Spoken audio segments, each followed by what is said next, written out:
80ನೇ ವರ್ಷದ ಸ್ವಾತಂತ್ರ್ಯೋತ್ಸವವನ್ನು ನಾಳೆ 79ನೇ ವರ್ಷವನ್ನು ಮುಗಿಸಿ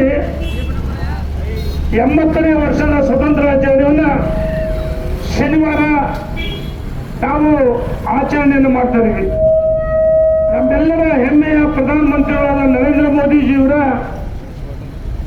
ಅಪೇಕ್ಷೆಯಂತೆ ದೇಶದ ಉದ್ದಗಲಕ್ಕೆ ತಿರಂಗಿ ಯಾತ್ರೆಗಳು ಈಗಾಗಲೇ ರಾಜ್ಯದಲ್ಲಿ ರಾಜ್ಯಾಧ್ಯಕ್ಷರು ಪ್ರತಿಪಕ್ಷ ನಾಯಕರ ನೇತೃತ್ವದಲ್ಲಿ ಪಕ್ಷಾತೀತವಾಗಿ ತಿರಂಗಿ ಯಾತ್ರೆಗಳು ಈಗಾಗಲೇ ಎಲ್ಲ ಕಡೆ ಅದ್ದೂರಿಯಾಗಿ ನಡೀತಾ ಇದೆ.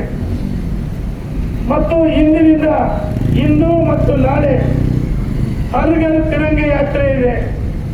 ಪ್ರತಿ ಮನೆಗಳ ಮೇಲೆ ನಾನು ಎಲ್ಲ ಕೇವಲ ಭಾರತೀಯ ಜನತಾ ಪಾರ್ಟಿ ಅಷ್ಟೇ ಅಲ್ಲ, ಎಲ್ಲ ದೇಶಭಕ್ತರಲ್ಲಿ ದೇಶವಾಸಿಗಳಲ್ಲಿ ವಿನಂತಿಯನ್ನು ಮಾಡ್ತೀವಿ.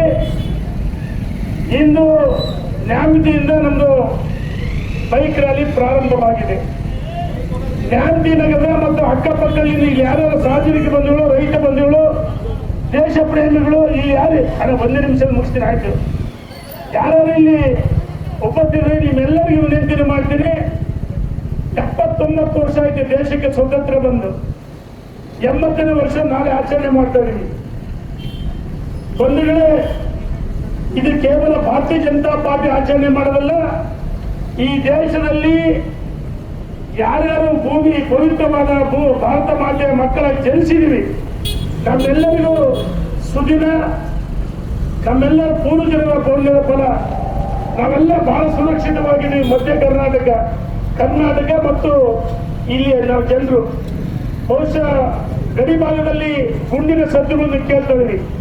ಯಾವ ಪರಕೀಯರ ಪಾಕಿಸ್ತಾನ, ಬಾಂಗ್ಲಾ, ಬೇರೆ ಬೇರೆ ದೇಶದ ಯೋಧರು ನಮ್ಮ ಮೇಲೆ ದಾಳಿಯನ್ನು ಮಾಡಿದಾಗ ಸರ್ಜಿಕಲ್ ಸ್ಟ್ರೈಕ್ ಇರ್ಬೋದು ಮತ್ತು ಅನೇಕ ಏನು ಪುಲ್ವಾಮಾದಲ್ಲಿ ಘಟನೆ ಆಯಿತು, ಅದಕ್ಕೆ ಪ್ರತ್ಯುತ್ತರವಾಗಿ ನರೇಂದ್ರ ಮೋದಿಜಿಯವರು ಕರೆಯನ್ನು ಕೊಟ್ಟ ಯೋಧರು 5 ನಿಮಿಷದ ಪಾಕಿಸ್ತಾನವನ್ನ ಒಳಗೆ ನುಗ್ಗಿ ಕೆಲವೇ ಸೆಕೆಂಡ್ ಹೊಡೆದುಳಿಸಿದ್ವಿ. ಬಂಧುಗಳೇ, ಹೆಚ್ಚು ಮಾತನಾಡಿದೆ. ಇವತ್ತು ನಮ್ಮೆಲ್ಲರಿಗೂ ಹೆಮ್ಮೆಯ ದಿನ. ದಯಮಾಡಿ ಎಲ್ಲ ನಮ್ಮ ಕಾರ್ಯಕರ್ತರು, ಮುಖಂಡರು, ರೈತ ಬಂಧುಗಳು, ದೇಶ ಪ್ರೇಮಿಗಳು ಎಲ್ಲರ ಮನೆಯ ಮೇಲೆ ಇವತ್ತಿನಿಂದ ಬಾವುಟ ನಮ್ಮ ರಾಷ್ಟ್ರಧ್ವಜವನ್ನು ಆರಿಸಿ ಸರಳ ಅಪ್ಲೋಡ್ ಮಾಡಬೇಕಂತ ವಿನಂತಿಯನ್ನು ಮಾಡಿ, ನಾಳೆ ಬೆಳಗ್ಗೆ 10:30 175 ಮೀಟರ್ ಸುಮಾರು 500 ಅಡಿಗೆ ಉದ್ದದ ಬಾವುಟವನ್ನು ಹಿರೇಮಠ ಸರ್ಕಲ್ ಇಂದ ನಗರದ ಪ್ರಮುಖ ಬೀದಿಗಳಲ್ಲಿ ನಾಳೆ ತಿರಂಗಿ ಯಾತ್ರೆ ಇದೆ. ದಯಮಾಡಿ ಆಗಮಿಸಬೇಕಾಗಿ ವಿನಂತಿಸಿದ್ದೀನಿ. ಭಾಗವಹಿಸಿದ ಎಲ್ಲರಿಗೂ ಧನ್ಯವಾದಗಳು. ಪ್ರತಿಯೊಬ್ಬರು ಮನೆ ಮೇಲೆ ಬಾವುಟ ಕಟ್ಟಬೇಕನ್ನ ಅಧ್ಯಕ್ಷ ಪದಾಧಿಕಾರಿಗಳು ನಿಕಟಪೂರ್ವಕ